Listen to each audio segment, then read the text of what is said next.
Well, good evening, everyone. It's my pleasure to read the Bible for us tonight. Our passage for tonight is Luke chapter 20. Luke chapter 20, and we'll be reading from verses 20 to 40. I'll give you a moment to find that.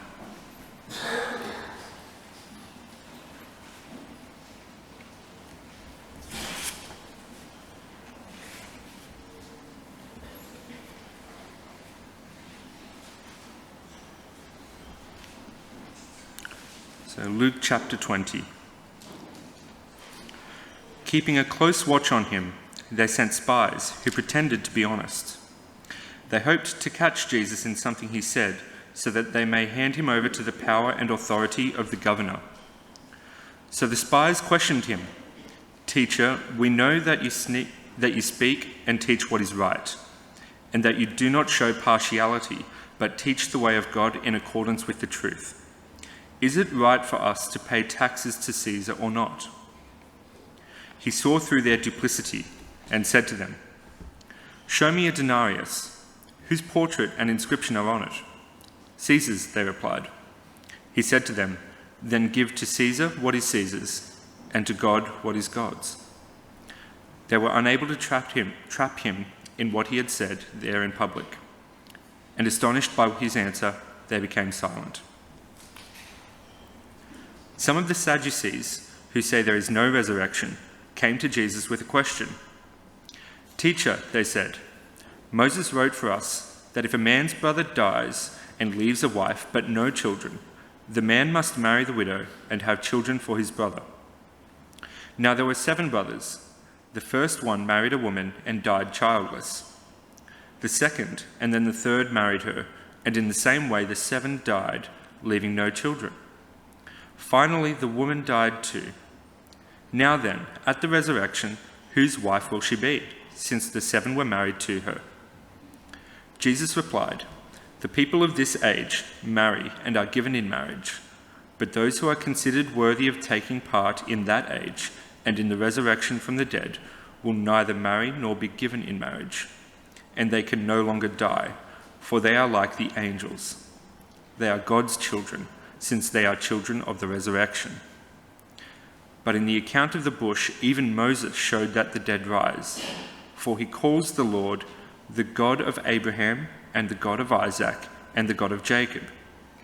He is not the God of the dead, but of the living, for to him all are alive." Some of the teachers of the law responded, "Well said, teacher," and no one dared to ask him any more questions.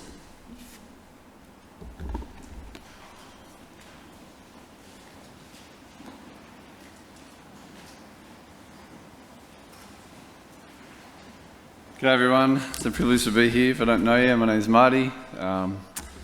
Fantastic part of the Bible for us to reflect on. I'm just going to pray, and I think it's amazing that God will speak to us in an individual and personal way from the same part of the Bible. So, Father, we ask that you'd speak to us tonight. We thank you for the way you can show up in a very tangible, personal way. We thank you did that in the life of Jesus, but actually you do that now by your Spirit. So we ask that you be prompting us to pay attention. Please help us notice what you reveal about you and reveal about us. Thank you so much for this part of the Bible. We ask you will help us see something fresh about Jesus today. Amen. I don't know what you think about life and defining moments, but this section of the Bible is full of defining moments. And I'd probably say a defining moment is when, something that's true has been brought front and centre, so you can't ignore it. You have to sort of do something about that, whatever that truth is. This could happen in a marriage, in a dating relationship, in a family, in financially, academically. You've read something, you've had a conversation. And now there's sort of some undeniable truth that you either have to go on and ignore the thing or you have to embrace it, right? Now I think we also can have defining moments that are spiritual, where maybe God might bring some aspect of who he is front and centre, and you can choose to ignore it or you have to embrace it. Well, what's the choice going to be? I think it's very important to recognise how defining moments happen for us. And if you're not a person who believes in Jesus, I think everyone in the room would agree, it's very unwise to live your life ignorant of what's real and true. It's actually quite destructive. You know, imagine the effect on your health or finances or workplace or things like relationships and marriage. To just ignore what's true, keep going ahead. I think we all agree that's a bad choice, you know. The best thing is embrace what's true and try to make the adjustments. So in this part of the Bible, you see from what God does through Jesus, he does to us from time to time because God loves us. He's going to bring truth about himself, truth about ourselves front and centre. It needs to be integrated in our lives. In this part of the Bible, Jesus is confronting, in defining moments, people who seek God without being sincere. He's opposed to that, seeking without sincerity. And I think we should make the connection. He's showing us what God's like. God also, I think, is opposed to seeking him without being sincere. We've actually got, you'll notice, religious and political leaders losing their own influence and clout, and they want to discredit Jesus. It's a little bit more than that here, though. If you go to the verse before Toby started reading, verse 19, the teacher of the law and the chief priest looked for a way to arrest him immediately. Now, they're offended. He was taking a shot at them, responding to their seeking without sincerity, and they want him snuffed out by the government. They genuinely want to take him out. That's their focus. And you've got this group of men and women who want to make it look like they have this godly thing about them. Maybe they're moral and religious, but they have no intention of submitting their hearts to God. No intention at all. What you find here, these people are playing games. They're playing games with God. I don't know if you're like me. When I grew up, I was taught that there's some things you can play games with and some things you don't play games with. Right? Some things you play with, some you don't play with. Like when Lockie was a little kid, every second night we'd set up the lounge room as an octagon. It was WrestleMania in the holidays when his cousin would come over. I'd get the Nerf gun, kill them both. My theory was get all the shots in while they're little because I can't now. Right? So I've had my go. They're too big to wrestle. But there's some things you can play with. You play with a Nerf gun, but don't play with knives. You know, there was a few months, a number of years ago, we were caring for a young person to connect them back to their family. Thank God they did. But there was a knife fight in the kitchen one night, and there was actually blood. They got a little bit hairy. So you can play with Nerf guns, but, you know, don't play with knives. There's some animals you can play with and some animals you don't play with. You know, some animals by design are, companion sort of pets. You can play with them. Some people go, oh, no, you can train all animals. Okay, cool. I will just point you to National Geographic, when animals attack. Just Google that one up. You'll see people being mauled by some sort of predator. Oh, bad move, right? I think it's a bad move, very clearly the way Luke is written, to play games with God as well. There's some key games people play through this section, in the next section as well, that I think we'll relate to very clearly. Here's one of the most common ones. We redefine the authority of Jesus. Basically create a new Jesus. Right? So he would not want me to do that because I'd be miserable. God doesn't want me to be miserable. I know it says that in the Bible, but look, if God wants me to be happy, he wouldn't want me to do something that makes me unhappy, right? So the Jesus who's revealed in the Bible, he's not real. The real Jesus is the one I've imagined for myself. And he wouldn't come up close to the rough edges of my life or make me do something I don't want. That's playing a game with God where I've redefined who Jesus is. You might be familiar with that. A second one's very common in churches like ours is redefining some language, like the word grace. If you come to a church like ours, you'll hear the word grace all the time, right? You probably heard it. Grace in the dictionary means unmerited or undeserved favour.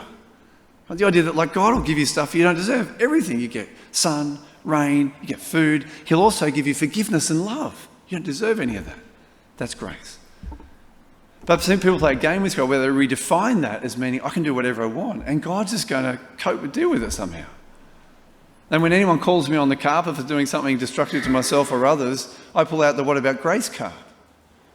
That's playing a game. I'm redefining grace, isn't it?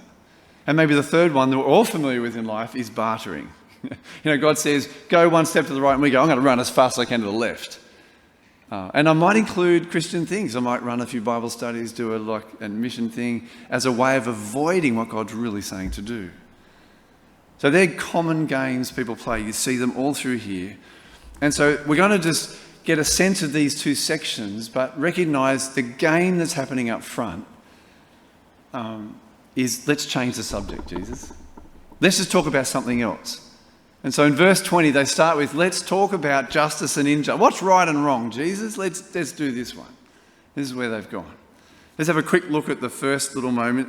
Keeping a close watch on him, they sent spies who pretended to be sincere. They hoped to catch Jesus in something he says. They might turn him over to the power and authority of the governor. So there's their goal. Verse 21, so the spies questioned him. And when people are being flattering to you, think again, right? Sometimes it's buttering you up. Teacher, we know that you speak and teach what is right and that you do not show partiality, but teach the way of God in accordance with the truth. And they're buttering him up for this question. Is it right for us to pay taxes to Caesar or not? That's the question. Jesus, what do you think about this situation we're in? Rome is large and in charge. They're an empire for over 1,000 years. They're very powerful. The machine of Rome has got their foot on the neck of Israel. They're oppressing the Jews. And this helps us understand two things, their recent history and the situation. Jews were divided about Rome being on their neck. Right? Some of them were against it. Right? You got the Pharisees, you got the teachers of the law, those sort of people, the more violent groups like the Sicarii and the Zealots, they are against Roman oppression. And then you got Jews like the next group here, the Sadducees, the Herodians, the tax collectors making money off it. They don't mind. And Jesus is saying, okay, Jesus, where does your politics fall? Which side are you on? It's a profound question. And it's not just, can we find out, can we make him look a little bit like what he probably doesn't want to look like? It's more than that. There's more at stake, because only 25 years previous to this, a leader called Judas the Galilean led a revolt, and he was snuffed out very quick. But he led a revolt. A few features of his revolt, an armed revolt. He refused to pay this tax. He even burned down people's houses, his own countrymen who paid this tax. A second feature was that he cleansed the temple by force, made it just a Jewish thing, got anyone who's not a Jew out, and then called down the kingdom of God. God's our king, Caesar's not, let's take the country. They found him, snuffed him out very quickly. And you'll notice in Jesus' ministry, he's just cleansed the temple. The hallmark of the kingdom of God is the centerpiece of his teaching. So what about this tax thing? This is a trifecta. What do you think about the taxes, Jesus? It's a whole lot of weight. Are you a revolutionary like this guy? Are we going to take the mountain now? There's a whole lot behind this question. It's not just a theoretical deal. And so when Jesus answers, it says, verse 23, he saw through their duplicity and said to them, show me a denarius. Now, when he says, show me a denarius, that helps you understand the tax they're actually talking about. It's not all the tax they have to pay. This is what some scholars call a head tax. It's this idea of the privilege of being in Caesar's kingdom.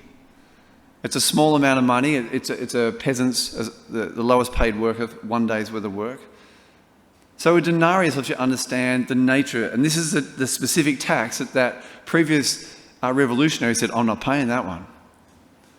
So that's why everything's at play here. And so, see the problem? If Jesus says, yeah, pay the tax, instantly they go, look, you're just hot air. You're full of hot air about this kingdom thing. You're not serious. And if he says, don't pay the tax, they're saying, whoa, you're calling a revolt. Let's go for it. And you can put him in jail and wipe him out quick.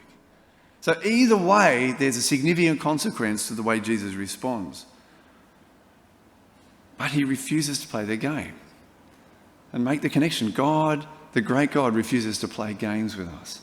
He will not be cornered to a yes-no option when it's not the game he's going to play. He doesn't say, yeah, sure, or no way.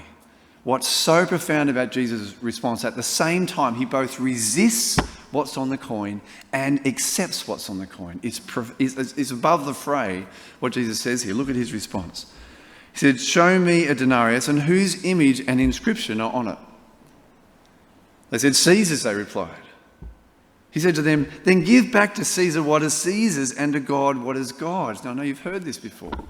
But this is so immense what Jesus is bringing up here. He will not be cornered into, I'm purely against them or I'm purely for them. It's not so simple. There is an authority above the government, above Caesar. Give to Caesar what's Caesar's, give to God what's God's. He's also pushing against apathy. I don't care. That's not okay too. The word icon is the word he uses, the word for image. Whose image is on it? If it's got Caesar's image, give it to Caesar. If it's got God's image on it, obviously the implication is every human being has got God's image in it. So you give your whole life to God. That subsumes, that's over the top, that's a bigger call than whatever you've got to give to Caesar. And just notice verse 26, the word is they were astonished in my version at his response. They're not hearing a politician here. He's not, you hear a politician give some spin, do the normal response. There's a different sort of response to astonished. They're not astonished. You're not astonished by politician responses. Jesus is not giving a political response in that sense. So he's pushing against do nothing. He's pushing against an oversimplification. And one of the big, obvious, I think, responses we've got to make is you can't say this is the party that you vote if you're a Christian. This is Jesus' politics. If you've got half a brain and you're a Christian, you have to vote for this candidate or give full allegiance here. You cannot do that because Jesus won't do it. And notice how Jesus is. When it comes to your relationship with God, he's very clear. He always says, you're either for God or against God. I am the only way to the Father. So he speaks very clear about your relationship to him. But when it comes to the question of the empire and what you should or shouldn't do, he doesn't speak like that. It's not a yes-no thing. It's actually more nuanced, isn't it? So let's not do it to Jesus and say that's the Jesus party, because Jesus won't do that himself. That's a very big application there. I think a very clear one. And one of the weird things for you and I is, I think this should be confronting to us, because we live in an era since the Enlightenment where we accept the idea. So when you get asked a question, tell me about what the kingdom of God is, most of our responses are, it's that I have inner peace. Jesus lives in my heart. The Enlightenment gave us the idea, modern people, that it's all just private and it's a personal relationship. But what's so clear here, there's a public implication of this idea of the kingdom of God. It will have a public effect. Jesus' first sermon said, the Spirit of the Lord is on me to proclaim good news to who? Do you remember what he said? The poor. Proclaim freedom for captives. He's going to affect people's suffering. So there is no way the concept of the kingdom of God can remain private, see? So understand there's public implications, but he's saying so clearly that this is the first theory of limited government in the history of humankind. These sort of gods, kings, call themselves gods. They said, I have all authority. And Jesus is saying, do not give those characters, do not give the government full allegiance. Do not give them all authority.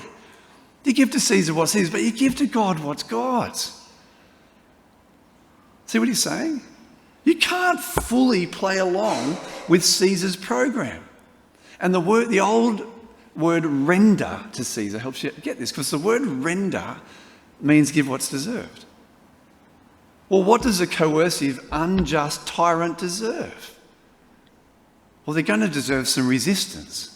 Maybe they can have their money, but they're going to... See, so he both at the same time resists and accepts what's going on, and it's more nuanced.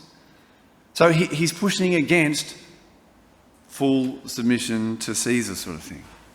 It's huge what he's... So the Essenes were a group of the day that just hid in the desert. He's pushing against them. The Zealots were a group that thought the only way to deal with the wrong in the world is political action. He's saying, no, my kingdom is different. There's an authority above Caesar. And years ago, Tim Keller, I think this is the defining moment in this verse. The scene of Jesus asking for the coin. It's so ironic. He wrote, here you have, so Caesar has on the coin the claim that he's the Son of God, that he's the king, and he's the high priest. That's literally written on the coin. Jesus also made those three claims. So look at these two. You've got the king with all the coins, and you're a king without a coin. It's amazing. What a confrontation. The king without a coin asks for a coin. This is profound. Jesus is changing our whole idea of what it means to be the king. He's actually like our kids' book. He's the topsy-turvy king. Pull this out any chance. It's the theme our kids' church is going with. If you go back to Luke 6, the Sermon on the Mount, he redefines reality. He says, actually, blessed are you, the poor, because yours is the kingdom of God. Blessed are you who hunger now, because you'll be satisfied. Blessed are you who weep now, because you will laugh. Blessed are you when people hate you and exclude and insult you and reject your name as evil because of me, because of the Son of Man. He redefines reality. Listen to how he says it in this beautiful kids' book. Imagine this scenario. You've seen this in life. I love the poetry of this. Then one day his disciples were having quite a fight. They wanted to be greatest and each thought he was right. But Jesus told them, no way. The big must be the small. A king must be a servant, and I will serve you all. He's redefining. He's a topsy-turvy king. He's not like any other at all. And so it's such a defining moment. This is the essence of the gospel, is that Jesus took the poverty you and I deserved so we could have the immense wealth of a forever love with God. Like, he's a king who gave it all away so you could have eternity. It's amazing what he's done. The profound picture there is huge. That's enough for tonight, really. But just quickly look at what happens next. Because they're true to form, and what do they say? Let's change the subject, Jesus. Let's change subject. And they get a second string player. So you've got the guy who's come out and done the coin trick. Didn't work. Now the guy with the cup trick, like which cups are behind. That's sort of this next question, sort of what the vibe of it. And if you heard the question that was read out by Toby, it's like, how long did it take to come up with this jolly thing? They're actually looking at old marriage law in the end of Deuteronomy, which was quite wonderful in that day and age. If a woman was left without a child and without a husband, she's destitute back then. She did not have the options you have today. And so this is a way of putting in legislation a way of caring for them. So the brothers of the family take care of her, bring her in. They marry her. And so they said, so some of the Sadducees, verse 27, who say there is no resurrection, came to Jesus with a question. So these people, they don't think there's an afterlife. And that's what they're going to try to wrestle about this question. Teacher, they said, Moses wrote for us that if a man's brother dies and leaves a wife but no children, the man must marry the widow and raise up offspring for his brother. That's actually kind. Now, there were 7 brothers. The first one married a woman and died childless. The second and the third married her, and in the same way, the 7 died, leaving no children. Finally, the woman died too. Now, see, they're trying to make fun of an afterlife idea. They're trying to make fun of how does the resurrection work here? They say, now then, at the resurrection, whose wife will she be?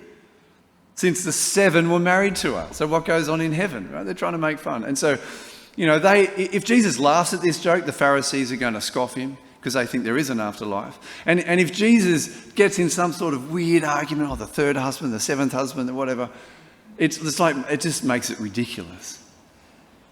And it's a weird scenario, right? Like, so I married Martine, and it's weird to think if I die that she could marry someone else, right?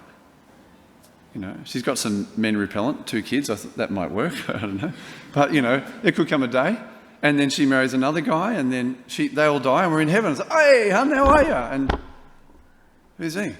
Like, that's what you'd be doing, right? So this is sort of the vibe. It's a bit weird. They're trying to make fun of the idea. What would happen? Jesus' answer is astonishing. And I think the first thing I want you to recognise is about the essence of the gospel never came from human origin. Jesus is outside of their abilities to understand. He's beyond them. The gospel did not come from human origin, did not come from a political party or any human category. It came from the creator of the universe. And so the idea is that, look, God's a God of justice, and evil has created misery on the planet, and God will not overlook that. Jesus came and satisfied the justice of God by living a sinless, perfect life, dying in our place. Jesus satisfied the justice of God so completely that if I believe in him, I'm accepted by God forever. Now, the Sadducees reckon there's no day of judgment coming. There's no afterlife. And the Pharisees reckon Jesus cannot satisfy what God requires. It's their version of religious observance. So we've got an interesting problem. Now, I don't know what you think about the Pharisees, but Jesus is far and above beyond their capacity. They demand do. But the God of the gospel demands so much more, because it's nothing less than the perfect Son of God satisfies the justice of God. You know, the Sadducees reckon there's no day of judgment to come. God will accept and love and all that jazz. But God again, Jesus is so far beyond their categories, because the God of the gospel is so loving that he gives his own Son to bear what we deserve so we can be invited in. So on love, on holiness, God is outside of their categories. The gospel came from God, not from people. As maybe that can help you with the gospel. But so maybe notice something. If you are a Christian because you think everything I read in the Bible, I really like the sound of it. Like I like the idea of loving the poor. I like the idea of living a moral life. You may not have actually got the real sense that there's going to come a day where God's going to cross you. The idea that the God of the universe would agree with everything you think is hilarious. Not a chance. So recognise that there's more to come with God. He's going to confront you at some point. Be aware of that reality. And probably the last thing, which is the most profound to me, that I got this week out of looking at this, not just how smart Jesus is, he's so far above the fray. Like the people who are asking this last little riddle, they don't believe, they only cope with what Moses wrote. So he goes, okay, well, I'll argue on your terms. He could have gone to Job, Daniel, the prophets. Jesus doesn't do that. He goes, let's look at what Moses had to say. And he points to him. Just notice when he responds how Moses described God and his people.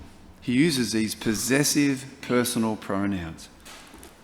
Jesus replied, the people of this age marry and are given in marriage, but those who are considered worthy of taking part in the age to come and in the resurrection from the dead will neither marry nor be given in marriage, and they can no longer die, for they are like the angels. Here he goes. They're God's children, since they're children of the resurrection. He quotes Moses, but in the account of the burning bush, even Moses showed the dead rise, for he calls the Lord the God of Abraham and the God of Isaac and the God of Jacob. He's not the God of the dead, but the God of the living. This is huge. He's giving us a picture of God is the God in the present tense now. In Matthew's version, he is the God of Abraham, not was. He is the God of Jacob. He is the God of Isaac. When do you ever describe other human beings with personal possessive pronouns like they're mine, I own them, they own you? We only ever allowed to do that in English when there's been a deep self-giving of relationship. God has given himself to these people. They have given themselves to him. So they are, as he said, children of God. And he's the God of who? Abraham. They're each other's. And what this is saying is God invites him. Heaven is like a world of love that is so far beyond the bounds of our imagination. It's a thing that will never move to the past tense. It will never be, he was the God of Abraham. He always is the God of Abraham. Stop and think about the implication here. Your greatest fear, my greatest fear in life is usually the people we love might one day move to a past tense. No one wants to say, I used to have a son, or I used to have a daughter, or I used to have a husband, or I used to have a wife, or I used to have a friend, or I used to have a family. This is astonishing. Jesus is saying our relationship will never move to the past tense. It is always going to be in the present tense. The people referred to, Jacob, Isaac, Abraham, died hundreds of years ago, but they're in the present for God. You know, like if God loves you and is committed to you in a deep relationship of self-giving love and you're given to him, that relationship never moves to the past tense. God never loses sight of what's precious to him. Why is it that we think God's love would not be as enduring and comforting and reliable as ours. See, if you can't bear the idea of your key relationships going into the past tense, what makes you think God can? And it's a little bit like the story of Pinocchio, I think. He makes you real, eternally real. You know the story of Pinocchio? A puppet who's not real saying, if someone real can love me, I'll become real. That's what happens to us. When God puts his love on you, you become eternally real. What a shift. Matthew's version of this account, he says, you don't see the power of God in this section. He says, it's so big. Heaven's a world of love that is so beyond your imagination. It's so huge because it will never pass away. What I love here is the way Jesus wipes the floor with them. He uses the opposite logic to the old hellfire preachers. You know, the old hellfire preacher would say, the afterlife, heaven and hell. If you don't have God, you're in strife. Get a relationship with God. That's the old hellfire deal. He uses the opposite logic. He says, get a relationship with God and you'll know there's an afterlife. You'll experience the love of God on your heart and you'll know for sure he will never let you go. Because listen to this, if God loves me at least as much as I love other people, it will never move to the past tense. How amazing is what he's inviting you into? And maybe a little side note, that's an important finish, is the idea of there'll be no marriage. There'll be no one giving to marriage in heaven. What's that mean?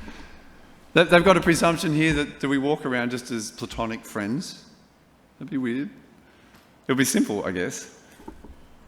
What's heaven going to be like? Are we going to recognise each other?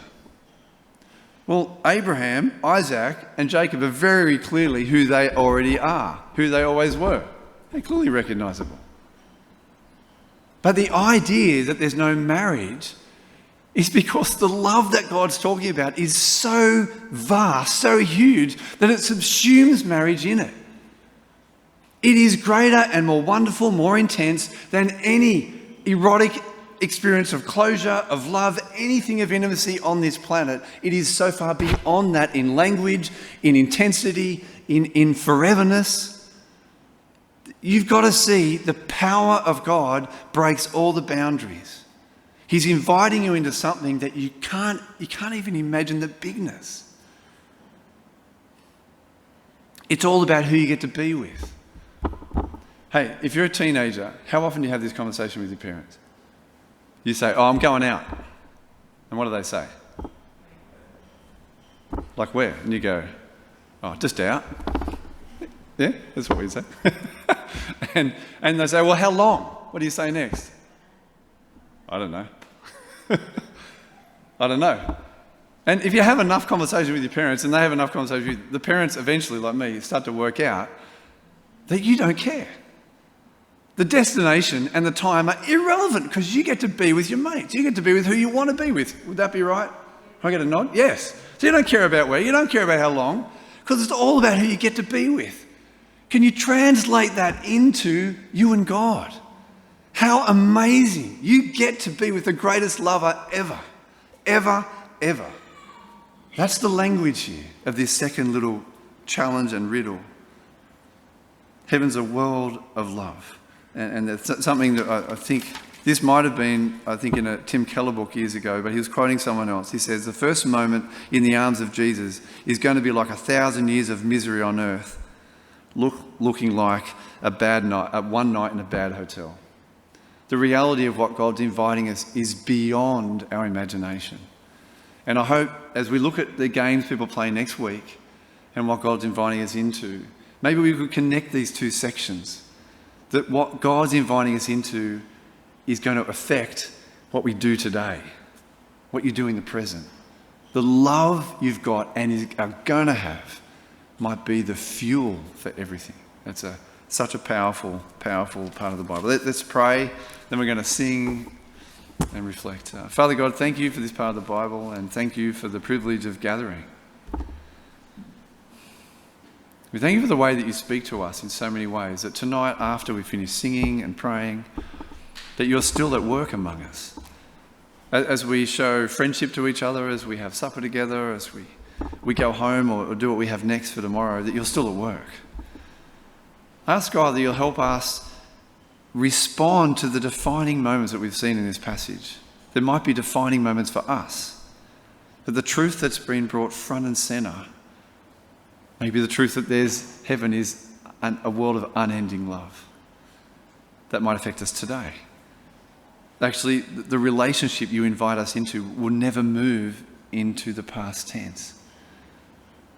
And the profound reality that what you're doing in us is going to have a public effect somehow to bring good to others. God, we ask that you would help us respond to these defining moments in this passage. Thank you for speaking to us tonight through the Bible. In Jesus' name, amen.